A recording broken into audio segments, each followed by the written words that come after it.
আবার কারি নিয়ে এমপি বানান, কারি নিয়ে মন্ত্রী বানান। আমার মতো মানুষরা দেখেন না, যদি আমারে আল্লাহ আল্লাহ করে মন্ত্রী বানাইতেন পারতেন, এমপি বানাইতেন পারতেন, দেখলেন ওই ঘরের ফইটা বেড়াইয়া ফিস দিয়া কালা করে লাইলাম। আরে বাপুরে, কেউ কয় গাড়া পর্যন্ত করবো, কেউ কয় বেগনাবাদ পর্যন্ত, বেগমাবাদ পর্যন্ত করব, কেউ কয় এই যে এগুলদা শাহ আলমরা বাড়ির গাড়া দিয়ে এগুলদা পশ্চিমের যে রাস্তাটা গেছে ওখানে যেটা তার অলিউল্লারা বাড়ির সামনে দিয়া এমনি না হইলে কইরা দিব, এমনি না কয়।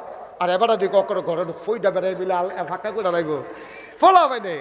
এই কথা হইন না, বুড়া বেড়ায় কয় জীবনে তো অনেকে আমরা ভিতরে দাঁড়াইতে আইছে, কিন্তু এত আজ্ঞা তো কেউ কইছে না। খিচালা এবারে এবারে যখন বেশি আজ্ঞা না খিচালা এবারে দিছে, বুট করছে ফার্স্ট গেছে গা 6 মাস। 6 মাস পরে এবার আর বাইক গেছে বুড়া বেড়ায় নাতিরে লইয়া, এমপি সাহেব আপনি না কইছেন আমরা ঘরের দরজাত কিতাবিলে ঢালবেন, কবে? নির্বাচনের আগে রাইতার 2:30টার সময় ঘুমেতে তুললেন, আপনি কইলেন আমরা ঘরের দরজাত বেড়ে কিতা ডাইলা কালা করে লাইবেন। নির্বাচনের আগের কথা লই নি হন আর্তাছে, আমরা বুট ফাউনের লেগে কত কথা কই, সব ডিটি শুনেন ঘিরতেন আপনি, নাউজুবিল্লাহ কইতেন না। আহারে মুসলমান, এই জন্যই আমরা দেখলাম 17 বছর আমরা দেখলাম টেলিভিশন খুললেই শুধু উন্নয়ন, শুধু উন্নয়ন, শুধু উন্নয়ন, কোনো ধ্বংস দেখলাম না, খালি উন্নয়ন দেখলাম। উন্নয়ন দেখতে দেখতে এমন উন্নয়ন হইছে, এখন যখন 17 বছর ভার হইছে, অহন দেখি যে সব উন্নয়ন বার হইতেছে। শুধু পায়রা তাপ বিদ্যুৎ কেন্দ্র থেকে প্রধানমন্ত্রীর পরিবার 56,000 কোটি টাকা চুরি করেছে, ঠিক কিনা বলো? একটা প্রকল্প থেকে যেই পরিমাণের টাকা এই বাংলাদেশ থেকে পাচার হইছে, এই পরিমাণ টাকা যদি বাংলাদেশে ব্যবহার করা হইতো তাহলে আপনার ফিস রাস্তা না, এটারে যদি যে আমি এটারে সোনা দিয়া রুফা দিয়া মোড়াই দেন এমনি আগাইলেন গেল, যেই টাকা বাংলাদেশ থেকে পাচার হইছে লক্ষ লক্ষ হাজার কোটি টাকা। আমার কথা এই জায়গাত না, আমার কথা হইল তুমি যেটা ফারতা না এটা তুমি এত আগাইয়া কও খিতা, তুমি জানো এটা আমি ফারতাম না, তো এত কথা কওয়ানোর দরকারটা কি? তা বড়বড়াইয়া মুহিদে আইলে কইলে সারবো, প্রতিটা কথার জন্য আল্লাহর কাছে জবাব দিতে হবে নাকি হবে না? তুমি ফারতা না যেটা, এটা তো কোয়ার দরকার নাই আব্বা। তুমি যে দূর ফারবা এক দূরে কও না, তুমি খাওয়াইবা আমার নিরামিষ দিয়া, তুমি কইতাছো আমার 60 জাতের গুস্ত দিয়া খাওয়াইবা, এই মিশা কথা কোয়াটা তোমার দরকারটা কিতা? আমি নিরামিষ শূন্য রাজি হইলে তোমার বেদ্যর গুস্ত খাইতাম, আমি যাইতাম না। তুমিও দোষী না, আমিও মুক্ত, শেষ কথা। তো একটা মনে পড়ছে এটা কি কইলে তা এটা কনে লাগবো, তোমরা না কইলেও কইতে হইব। এটা অলি কইলে তা রমেশ ভাই কি তো কইলে যাবে এটা কথা না, তো কই এলাই। হ্যাঁ মার হাবা কয় না রে। ওই চিড়িয়াখানার এক বেডি গেছে বান্দর চাইতো, এমনি গেছে তো অন্যতম বেড়িয়া চাইব, বাঘ ভাল্লুক হরিণ যা আছে সবে তো চাইব। চাইতে চাইতে চাইতে চাইতে বান্দরের যে শেড আছে, বান্দর যেহেন আছে এটার সামনে গেছে, তো গিয়া দেখে বিডি কেউ ওই বাদামিটা দিয়া দেয়, তো বান্দর এটা লই আবার খায়, আবার এরকম করে এটা করে, তো এবারে সুন্দর লাগছে আর কি। কেউ আবার বিড়িটা দিয়া দেয়, তো বান্দরে আবার বিড়িও টান দেয়। তো এই দেখে সেটা বেডির কাছে সুন্দর লাগছে, বেডি কয় আমি কিতা দিতাম, কিতা আছে কিতা আছে। সাইয়া দেখে আম আছে, এবিডি আম কিনছে, কি কিনছে? তো এবিডি একটা আম বান্দরটার ইডা দিয়া দিছে, পরে বান্দরটা করছে কি আমটা আত লইয়া মুহনা দিয়া ফিসে দিয়া নিয়ে ধরে রাখছে। তো বেডি একটা অপমান হয়েছে না, দেখছো নি সকলে বাদাম দিলে খাইয়ালায়, বিড়ি দিলে খাইয়ালায়, আর আমি আম দেখতে এটা ফিসে দিয়ে ধরে রাখছে। আমার সরম দেওয়ানের লেগে এই শয়তা, এই বান্দরটা আসলেও বেশি বান্দর। এই বেডিয়ে সেইটা বান্দরের যে দায়িত্ব আছে হেবাটাটা ডাক দিয়ে আনছে, আপনার এই বান্দরের দায়িত্ব কি আপনি আছেন? কয় হ, আপনার বান্দরটি সাংঘাতিক বেয়াদব। কয় কিতা করছে? আমি আম দিছি খাইতো, এটা নিয়ে ফিসে দিয়ে ধরে রাখছে, এটা আমার জন্য কত বড় অপমান না? কয় আফা আপনি অপমান মনে করেন না, এখানে একটা ঘটনা আছে। কয় কি ঘটনা? কয় আর আগেও এক বেডিয়ে আম দিছিল। কি দিছিল?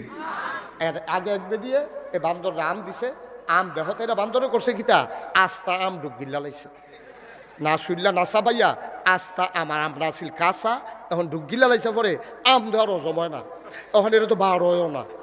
এখন তো এই বান্দরে যে আম মুহ দিয়া লাইছে 3 দিন ধরে প্রস্রাব পায়খানা বন্ধ। ওহন কিতা কর, বান্দরে তো ফাগল হয়ে গেছে গা, এরপরে অপারেশন কইরা এই আম পিছনের রাস্তা দিয়ে বার করন লাগছে। ওহন থেকে যে যেটা দেয় এটা মুহ দেওয়ানোর আগে ফিসে দিয়ে নিয়ে চায় বার হইবনি।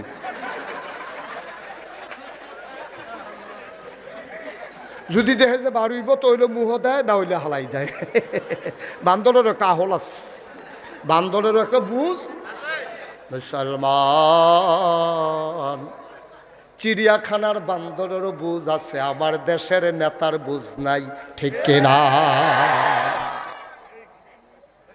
বান্দরের একটা বুঝ আছে, বারুই বনি খাইয়া লাইলে সারত না। পরের দিন বারুই বনি বান্দরের ওই চিন্তা আছে, কিন্তু আমার দেশের নেতার এদ্দুর চিন্তাও নাই, পারত না, হেইডও আঞ্জা দিয়া দইরা বইয়া থাহে, ঠিক কিনা? ওই আমি মুস্তাক ফৈজি, আমার যদি তুমি একটা ফজলি আম দাও বড় সাইয়া, এটা যদি আমি চিপতাম লই, এটাকে আমি ফারাম। আমি ছোটো সাইজের আম হইলে চিপতাম ফারাম, বড় সাইজের আম হইলে এটা কাইটটা আমি খাওয়ান লাগবো। এটা আমি কোনো আতো লইয়া খালি চিপলে চিপা হইতো না, আমার আঙ্গুলে বেড়াইয়া না তো। তাহলে যেটা তোমার বেড়াইয়া না, এটা দইটা বইয়া তাও কি তা বান্দরে বুঝলো যেটা বারুই বনি চায়, আর তুমি বেহত এটা মানুষের মতো মুহে দিয়ে যেটা বড়বড়াইয়া কইতে তাহ পারবা কি পারবা না এই খবর নাই। এটার নাম হইল বাংলাদেশ, ঠিক কিনা ক? আর আমরা রইলাম এই বেহতেরা মানুষ, আমরা রইলাম এই বেহতেরা নাগরিক, যে যেটা কয় এটাই বিশ্বাস করে। তো পারবো কি পারবো না এটা আর চিন্তা করে না, ও না কই না যে তারা তারা পড়ছে বিপদ, ঠিক কিনা ক? সাবধান, খুব সাবধান, সামনের দিকে আমাদেরকে খেয়াল রাখতে হবে। মানুষ বারবার এক ভুল করে না, বারবার ভুল করা যাবে না। কথায় সামনের দিকে আমরা গলবো না, আমরা চিন্তা করবো তেজে কইলো ঘরে ঘরে বিল্ডিং করে দিব, ঘরে ঘরে চাকরি দিব, ঘরে ঘরে চাউল দিব, ঘরে ঘরে ভাত দিব, আসলে পারবনি এটা আগে যাচাই করবেন, এরপরে চিন্তা করবেন। এর আগে কথা শুই না কাজ করবেন না, কারণ আমার দেশের নেতারার বুঝ কম, তারা এমন কথা কইয়া বইয়া থাকে যেটা পারতো না সেইটাও কয়। ওই যে বান্দরের বুঝ আছে, আমার নেতার বুঝ নাই, ঠিক কিনা কও? কষ্ট হইতেছে আপনাদের? তাইলে এক নম্বরে নবীজি বলছেন জেনা, এটা যদি ব্যাপক হারে ছড়াই যায় তাহলে সমাজ শেষ, আজকে হচ্ছেও তাই। দুই নম্বরে মাপে এবং ওজনে কম দেওয়া। আজকে আপনি সব জায়গায় যান, গুস্তের দোকানও যান, ওজনে কম দেয় নাকি দেয় না? মা কথা বলে ওজনে কম দেয় নাকি দেয় না? আমরা এলাকায় এক বেড়ায় 10 কেজি গুস্ত আনছে মেহমান আইব দেখা, খাইয়া টাইয়া সাইডে সকলে মেহমানে আড্ডি টাড্ডি ফর্দা টর্দা রগ মগ যে মাপছে 9.5 কেজি হয়েছে, যেটি হালাই দিছে এটি। গুস্ত আনছে কয় কেজি? এই সুইয়া মুইয়া সেরে আধা কেজি খাইতে পারছে, আর বাহি 9.5 কেজি হালাই দেওয়ান লাগছে। এবার বুঝেন কি গুস্ত ওরা দিছে। নাউজুবিল্লাহ কইতেন না? জোরে কইতেন না নাউজুবিল্লাহ? মুসলমান, ও মুসলমান, আপনি আপনার এলাকায় তরকারি হয়, আপনি উত্তর গড়ার আলু দেখাইয়া দক্ষিণ গড়ার আলু বেচছেন না, এটা ইসলাম এটাকে সমর্থন করে না। আপনি চিকন ছোট্ট ছোট্ট আলু দেখাইয়া, সুন্দর সুন্দর আলুগুলা দেখাইয়া, আপনি যে আলুগুলাতে পোকায় ধরেছে, খাবারের উপযুক্ত না, আপনি সবগুলো আলু একসাথে মিশাই দিলেন, আপনি প্রতারণা করলেন, আপনি মানুষকে ধোঁকা দিলেন। কোনো মুমিন মানুষ কাউকে ধোঁকা দিতে পারে না, না কথায়, না কাজে, না ব্যবহারে, না আচরণে। ভাই, আল্লাহর নবীর এক সাহাবা আরেক সাহাবারে বলছে, ভাই আপনি একটু দাঁড়ান, আমি বাড়ি থেকে আসতেছি, 2 ভাই মিলে একসাথে এক জায়গায় যাব। যিনি দাঁড় করাই দিয়া গেছে ওনার আর মনে নাই, উনি বাড়িতে গেছে, বাড়িতে গিয়ে আর মনে নাই, তিনি ভুলে গেছে একজন যে মসজিদের সামনে দাঁড় করাই গেছে, এটা আর ওনার মনেই নাই, উনি তো ভুলে গেছে। পরের দিন সকালবেলা উনি আইসা দেখে মানুষটা এখানে এখনো দাঁড়িয়ে আছে, দেখা মনে পড়ছে, কয় ভাই আপনি এখানে দাঁড়াই রইছেন কেন?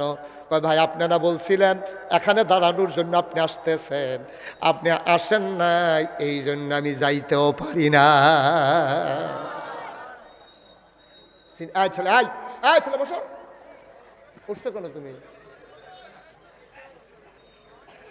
খুব সাবধান, খেয়াল করে শুনেন। চিন্তা করছেন নি? চিন্তা করছেন ইসলাম জিনিসটা কি? ইসলাম জিনিসটা কি? আপনি কখনোই কাউকে প্রতারিত করতে পারেন না, আপনি ধোঁকা দিতে পারেন না। আপনি ধোঁকা যেটাতে দেওয়া লাগবে আপনি এই কথাটা বলবেন না দয়া করে। আপনি যেটা পারবেন না এটা বলেন কেন?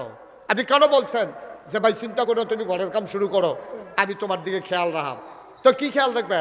তো এবার প্রত্যেক দিন আইতে যাইতে এবারে জগর তুলে চায়, আর হেবারায় মনে করছে ঘরের কাম ধরলে কিছু টেহা দিব, হেয়া সে এবারে বইয়া রয়েছে গিয়া কয় ভাই আপনারা কইছেন ঘরের কাম ধরলে আপনি কিছু খেয়াল করবেন, ঘরের কাম দেওয়ার সাথে লাগাইতেছে, আপনি যে কোনো খেয়াল টেয়াল করলেন না, আমি তো বিপদে পড়ে গেছি গা। কই কি খেয়াল করছি না? ডেইলি 2 বার খেয়াল করি, যাইতেও চাই আইতেও চাই। এই খেয়াল মানি যে এই খেয়াল না, এবার তো মনে করছে কিছু টেহাটুয়া দিবে। আপনি প্রতারিত করেছেন, আপনি ধোকা দিয়েছেন, আপনি মানুষটাকে তাকে আপনি এই মিথ্যা আশ্বাস দিয়েছেন। তাইলে 2 নম্বরে আমাদের সমাজে এখন সবচেয়ে বেশি জঘন্য অপরাধ শুরু হয়েছে, মাপে এবং ওজনে কম দেওয়া।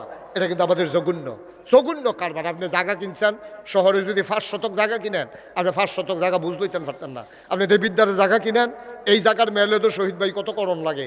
কিনছে 5 শতক, গিয়া দেয় ফুনে 5 শতক, গিয়া দেয় 4.5 শতক, আরেকবার কিনছে 5 শতক, এবারে দখল দিয়ে রাখছে 5.5 শতক। এই কারবার বাংলাদেশও নাই। আমার কতক্ষণ আসেনি এই কারবার? কি কারবার করছেন আপনি? বাহির দিনের খাত পাইছেন 6 ঘন্টা, 1 বছর পরে মাপতে গিয়ে দেয় 7 ঘন্টা হয়ে রয়েছে। আমি না কয় সব জায়গায় তুই কম পাই, আপনার খেতার তোরা বাড়লো কেমনে?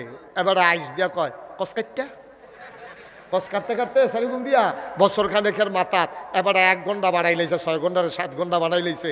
আব্বা, কিয়ামতের ময়দানে মাসালা শুনো, তুমি যখন কিয়ামতের ময়দানে উঠবা, আল্লাহর নবী কয় কেউ যদি 1 বিঘত জায়গা দখল দেয়, কয় বিঘত? আমার কথা কেন, কয় বিঘত? 1 বিঘত জায়গা যদি আপনি কারোর কাছ থেকে অন্যায়ভাবে দখল দেন, কিয়ামতের ময়দানে পূর্ব থেকে পশ্চিম 1 বিঘত ফাঁসে, দৈর্ঘ্য হইল পূব থেকে পশ্চিম, তলের ফেল হইল 7 জমিন। তলের ফেল কয় জমিন? এই সবটি মাটি আপনার মাথাতে একটা খাড়ি দিয়া, এত্রি মাটি আপনার মাথার দিয়া কইব নে, তোর যখন জায়গায় হয় না, তুই মানুষের জায়গা দখল দিস, এটি সবটি মাথাত লইয়া তুই আট। কয়টা চাক্কা দেওয়ানোর পরে তো তে চিল্লেন দেখ ঘাটটা ভেঙে ঘাটটা ভেঙে থেকে, তখন এফারেস তারা কইব হ্যাপলা আসলা কো, দুনিয়াত আসলা কো, দুনিয়ার দলদায় ক্ষমতাত তুমি আরেক বেটার জায়গা দখল দিয়ে বইয়া রইছ, আরেক বেটার সীমানার ভিতরে ঘর তুললে বইয়া রইছ, জায়গা বেচ্ছ 6 ঘন্টা, বুঝ দাও 5.5 ঘন্টা। এই বাংলাদেশে এই প্রতারণা আছে বহুল পরিমাণে বেড়ে যাওয়ার কারণে আল্লাহর নবী কয় ধ্বংস ধ্বংস ধ্বংস, ঠিক কিনা কয়? গেল করা বা কথা করে মুখস্থ করে কটা গেছে? 3 নম্বর হলো জাকাত না দেওয়া। এটা আজকে জঘন্য আকারে ধারণ করছে। জাকাত না দেওয়া, ভালা বেড়ায় জিজ্ঞেসি জাকাত দেননি, কি জাকাত দেয়নি? জাকাত দেয়নি মানে কি? জাকাত দেয়নি আপনি কি মনে করছেন আমরা বলছি কেন জাকাত দেয়নি? হুজুরটা দম খাইয়া নরম করে লাইছে জাকাত। কই কি জাকাত দেয়? কই কে হগিন বেটি যাই আমরা ভিক্ষা দিই না, জাকাত দেয়। হগিন বেটির ভিক্ষা দিছে এটা বিলে জাকাত। তারপরে জাকাতের কাপড় দেয়, জাকাত দিব মাইকিং করে লাইন ধরে খেলাইয়া ফারাত ফুরে 2 জন নাই। কে শিখাইছে তোমার এই জাকাতের সিস্টেম? কে শিখাইলো জাকাত?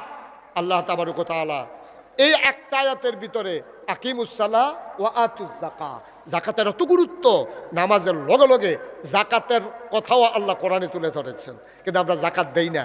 জাকাত দেওয়ানোর সময় ওখানে সহজ একটা যেটা চালাকিটা করে এটা আপনারা কইয়া দেই, দেখবেন ধরা পড়ে যাবো গা। এমনি এবার ওই ত্রাণ সামগ্রী, এবার এটা আমার বুঝ হয়েছে।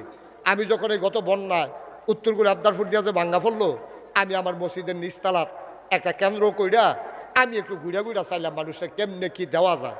আমি 15 দিন আমার পরিবার থেকে বিচ্ছিন্ন ছিলাম। আমি 15টা দিন আমার মসজিদের নিচতলায় থাইকা আমি মানুষের ঘর সিরা মুড়ি চাউল ডাইল স্যালাইন তারপরে বিভিন্ন জিনিসপত্র যে দূর ফারছি আমি চেষ্টা করছি দেওয়ার জন্য। তো দিতাম গেছি পরে আমি গিয়েছি গেলাম আপনারা কয় ঘর, এখন ঘরে ঘরে তো দেওয়ান লাগবো। তো আমি গিয়েছি গেছি কয় ঘর, কয় 7 ঘর। কয় ঘর? কি তারা হলো 7 ঘর হইলো কবে? আমি দিতে পাইলাম না। আমি আপনার 7 ঘর কেমনে? হুজুর শুনছেন না? আমি না ফাস্টফুড জুতা তো ফাস্টফুড জুতো হইলে 5 ঘর, আপনার জামাই বউ 1 ঘর, তো 6 ঘরে নয় 7 ঘর কেমনে? আমি আর আমার বউ জুতা। আমি আপনি কি বউয়ের লোক আলগা খান? কাজ 3 বছর ধরে না 3 বছর ধরে বলে এবার বউয়ের লোক আলগা খান। এবার বউ 1 ঘর, এবার 1 ঘর, ফাস্টফুড আর 5 ঘর, মোট মিলাইয়া কয় ঘর? বা কথা কয় ঘর? তা আমি তো আর কি ওরাম, তারা যেহেতু 7 ঘর 7 ফটলা দিয়েছি। এর কয়েকদিন পরে আমি মসজিদে ঘোষণা দিলাম, যারা আর যত ঘর আছে ঘর ফিসে 500 টাকা করে দিবেন। ঘর ফিসে মসজিদে কত দিবেন? আরে কথা কয় না, 500। এখন যখন আমি হেবাটারে জিজ্ঞেসি বুড়া বেড়ারে আপনারা কয় ঘর? কয়েক ঘর। কয়েক ঘর কেমনে? কয় আমরা ফাস্টফুড আর আমরা জামাইব। এটা ফাস্টফুড লাইক এখন হইতে থাকি আমরা তো তারা অহন 1 ফটলা সিরিয়াল লাগবে ওই যে 7 ঘর। মসজিদও টেহা দেওয়ানোর সময় ওই যে 1 ঘর। আপনি মুসলমান, এবার আপনি কি মুসলমান? আপনারটা আপনি মিলান, আমি কিছু কইতাম না এই ব্যাপারে, আমার কোনো বক্তব্য নাই। 5 নাম্বার 4 নাম্বার হইল আল্লাহ এবং রাসূলের সাথে বিশ্বাসঘাতকতা এবং প্রতিশ্রুতি ভঙ্গ না করা। আমরা আল্লাহর লোকে ওয়াদা করছি আমরা নামাজ ছাড়তাম না, আমরা রোজা ভাঙতাম না, আমরা হজ করাম, জাকাত হইলে জাকাত, ফরজ হইলে জাকাত দাম, এটি ওয়াদা করে আইছি, আমরা যেন এটা ভুলে না যাই। 5 নম্বর হইল পিতার কিতাব অনুযায়ী নিজেদের জীবন পরিচালনা করা, অর্থাৎ কোরআন সুন্নাহ মতো নিজের জীবন পরিচালনা করা। আবার 1 নম্বর যে আসলাম, হ্যাঁ আবার ফিরা যাই। মুসলমান মন দিয়ে শুনুন, বেপরদার কারণে আজকে বাংলাদেশে যেই সমস্যাটা হচ্ছে, আজকে অবাধ মেলামেশার কারণে সমাজের দাম্পত্য জীবনগুলো ধ্বংস হয়ে গেছে, পারিবারিক বন্ধনগুলো নষ্ট হয়ে গেছে, সমাজ আর সমাজ নাই, অসৎ মানুষে সমাজ ভরে যাচ্ছে, জারদ সন্তান সমাজে জন্ম নিচ্ছে, কিন্তু আমরা নিজেরা যারা জন্ম দিচ্ছে আমরা নিজেরাও জানি না, ঠিক কিনা? আচ্ছা, সাংঘাতিক অবস্থা শুরু হয়েছে এই সমাজের ভিতরে। অথচ আল্লাহর নবী বিবি ফাতেমার যখন বিয়ের সময় হলো, অনেকেই বিয়ের জন্য প্রস্তাব নিয়ে আসলো, আল্লাহর নবী কারো প্রস্তাব গ্রহণ করলেন না। আলী রাদিয়াল্লাহু তাআলা আনহু সবাই মিলে যখন ওনাকে পাঠালেন পরামর্শ দিয়ে, আবু বকর, ওমর, উসমান সবাই কয়, আলী রে, ও আলী তুমি একটু নবীর দরবারে যাও, কিচ্ছু বলার দরকার নাই। নবী বসে আছেন মসজিদে নববীতে, হযরত আলী যখন হেঁটে যায় নবীর সামনে গিয়ে সালাম দিয়ে দিলেন দৌড়। নবী মুচকে হাসলেন, নবী বুঝলেন আলী লজ্জা পাচ্ছেন। আবার সবাই মিলে আলীকে পাঠালেন। সালাম দিয়ে দৌড় দেওয়ার আগে নবী ডাক দিয়ে বললেন, আলী এদিকে আসো, তোমারও বিয়ের দরকার, ফাতেমারও বিয়ের দরকার, তোমার মতামত কি? এবার আলী ডাক দিয়া কয়, নবী গো, আপনার যেই মত আমারই তো সেই মত। সুবহানাল্লাহ বলবেন? আমি তো আপনার ঘরে রান্না হলে খাই, আপনার ঘরে রান্না না হলে আমিও না খাইয়া থাকি, আপনার বারান্দাতেই তো আমি ঘুমাই, আমার তো আলাদা ঘরও নাই। সুবহানাল্লাহ বলবেন না? আমার একটা আলাদা ঠিকানা নাই, আমার একটা ঘর নাই, আমার চুলা নাই, আমার খাবারের ব্যবস্থাও নাই, আপনি যা বলবেন তাই তো আমার সিদ্ধান্ত। আল্লাহর নবী বললেন, ঠিক আছে তুমি একটা ছোট্ট ঘর ভাড়া নিয়ে নাও। আলী একটা ছোট্ট দেখে ঘর ভাড়া নিলেন। লম্বা ঘটনা, সবটা বলা আমার উদ্দেশ্য না। সংসার শুরু হয়ে গেল আলী এবং বিবি ফাতেমার। একদিন ফাতেমার প্রচণ্ড জ্বর, তখন হাসান হুসাইন দুনিয়াতে চলে এসেছেন, ওরাও ছোট্ট ছোট্ট বাচ্চা। ফাতেমার সাংঘাতিক জ্বর, ঘুমিয়ে আছেন সবাই। জ্বরের ভিতরে ফাতেমা কান্দে, আলীর ঘুম ভেঙে গেল। জ্বরের ভিতরে মানুষটা কাঁদতেছে। আলী লাফ দিয়ে উঠলেন, কপালে গিয়ে হাত রাখলেন, দেখে জ্বরের কারণে মনে হয় শরীরটা পুড়ে যাইতেছে। আলী ডাক দিয়ে কয়, ফাতেমা, ও ফাতেমা, তোমার এত সাংঘাতিক জ্বর, কেন তুমি ডাকলা না ফাতেমা? আমি তো পাহাড়ি ঝর্ণা থেকে পানি এনে তোমার গায়ে ঢালতে পারতাম, ওষুধের ব্যবস্থা করতে পারতাম। ফাতেমা কান্দার কয়, আলী ও স্বামী আমার, আপনি পেরেশানি কইরেন না, আপনি কান্নাকাটি কইরেন না, অস্থির হইয়েন না। এই জ্বর যেমন তেমন জ্বর না, আমি আর বাঁচব না, আমি আর দুনিয়ায় থাকবো না, আমার বিদায় দিয়েও দেওয়া লাগবে। এই জ্বর মানে হচ্ছে আমার বিদায়ের জ্বর, মনে হয় যে কোনো সময় আমার ইন্তেকাল হয়ে যাবে। আলী বললেন, এই কথা আর বলবা না, মানুষের জ্বর হলে কি মানুষ মরে যায় নাকি? ফাতেমা ডাক দেখো, আপনার বোধহয় মনে নাই, আমার আব্বাজান দুনিয়া থেকে বিদায় হওয়ার সময় আমার কানে কানে বলেছিলেন, ফাতেমা, জান্নাতের ভিতরে আমার পরিবারে সবার সাথে দেখা হবে, তোমার সাথে আগে। সুতরাং ফাতেমা কান্নাকাটি কইরো না।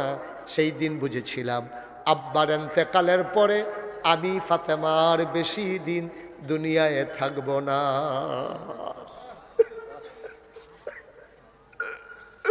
আমি সেই দিন বুঝেছিলাম যে কোনো দিন আবার চলে যাওয়া লাগবে।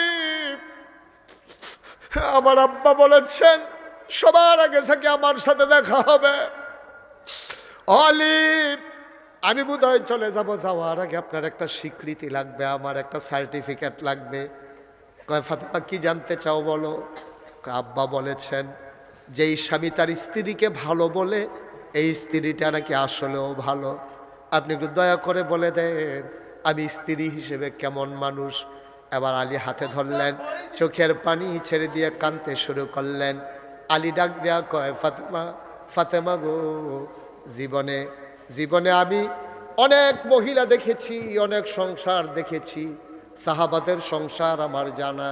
ও ফাতেমা, মনে রেখো, আমার ঘরটাতে হয়তো সুখ ছিল না, কিন্তু তোমার মতো স্ত্রী পাওয়া সত্যি ভাগ্যের ব্যাপার।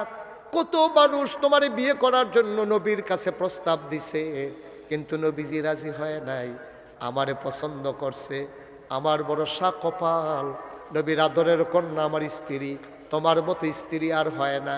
ফাতেমা কেঁদে দিলেন, বললেন এই সার্টিফিকেটটা আমার বড় দরকার ছিল।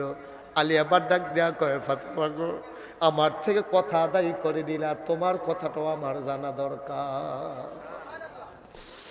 আমি পুরুষ হিসাবে কেমন এইটা একটু বলে দাও দেখি। আমি স্বামী হিসাবে কেমন কোনদিন তোমার জিজ্ঞেস করি নাই। অচরবাকরের মানুষ, হুসেনপুরের মানুষ, কালিকাপুরের মানুষ, ভাগমাবাদের মানুষ, মন দিয়ে শুনো রে ভাই।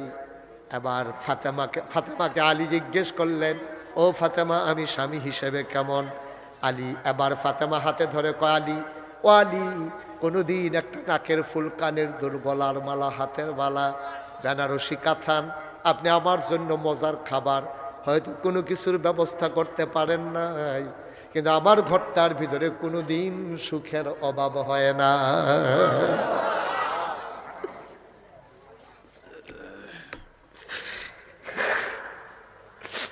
আমার ঘরের সম্পদ ছিল না, কোনদিন সুখের অভাব ছিল না গো স্বামী। আমি আপনার প্রতি আমার কোনো অভিযোগ নাই, আপনি স্বামী হিসেবে আমার সেরা স্বামী। এবার ফাতেমা ডাক দেয়া কয়, আলী, ও আলী, স্বামী আমার, আপনার কাছে আমার একটা ওসিয়ত আছে, একটা আবদার আছে। আমি যদি রাতের ভিতরে মরে যাই, তাইলে আপনি একটা কাজ কইরেন, অন্ধকার থাকতে থাকতে হাসান হুসাইন রে নিয়া আপনার ইমামতিতে বন্ধু বান্ধব কয়েকজন ডেকে রাতের অন্ধকারে জানাজা দিয়ে আমারে কবর দিয়ে দিয়েন। যদি আজকে রাত্রে মারা যাই, ফজরের আগে যদি মারা যায়, আপনি রাতের ভিতরে কবর দিয়ে দিয়েন। ফজরের পর পর্যন্ত আপনি আমাকে অপেক্ষা করাবেন না, আমার লাশটা রাখবেন না।